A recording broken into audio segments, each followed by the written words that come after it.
The Israeli reconnaissance officer, Natan Shonari, remained silent for more than 25 years, during which he was included in many government sites in Israel and abroad, before returning to tell with other soldiers and officers in one of the Israeli reconnaissance battalions, terrifying stories about that bloody night, in which the Israeli forces suffered heavy losses, after falling into the trap,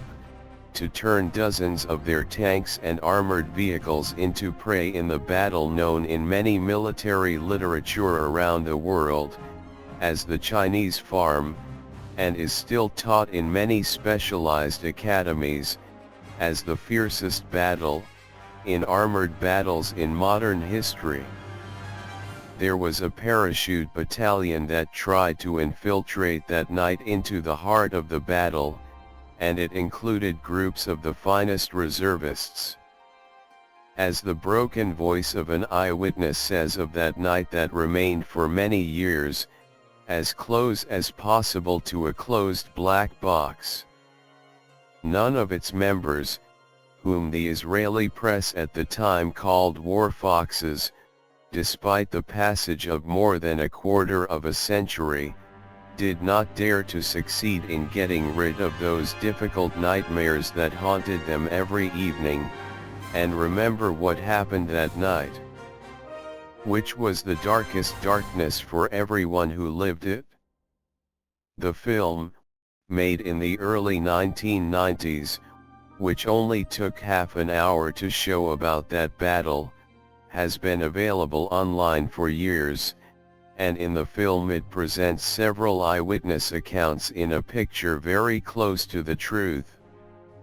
What happened on that night in which the former Israeli Prime Minister, Ariel Sharon,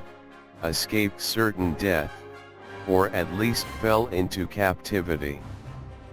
In light of that legendary resistance carried out by a small Egyptian battalion led by Lieutenant Colonel Muhammad Hussein Tantawi,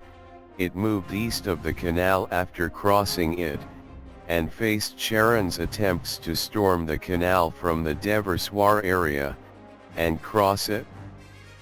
to the West Bank to besiege the Second Army. Perhaps there is not enough space here to talk about what happened, but it is certain that with the passing of Field Marshal Mohammed Hussein Tantawi, we folded a bright page, among the many pages crowned with glory, in the record of Egyptian military championships in the modern era. And the good thing that President CZ did when he spoke very clearly, in mourning the great late, in what seemed to be a disclaimer for the man who ruled Egypt in the years of turmoil that followed the events of Egypt. January, from accusations and rumors spread by the terrorist brotherhood about him, while in reality it was as if he was carrying an ember of fire burning his hand, but he could not escape from it, because it would burn everything. May God have mercy on Field Marshal Tantawi, and reward him for what he offered to Egypt, throughout his rich military history, and after him his wisdom that saved Egypt from the horrific collapse that Egypt was about to fall into. Then you will know the consequences for God alone.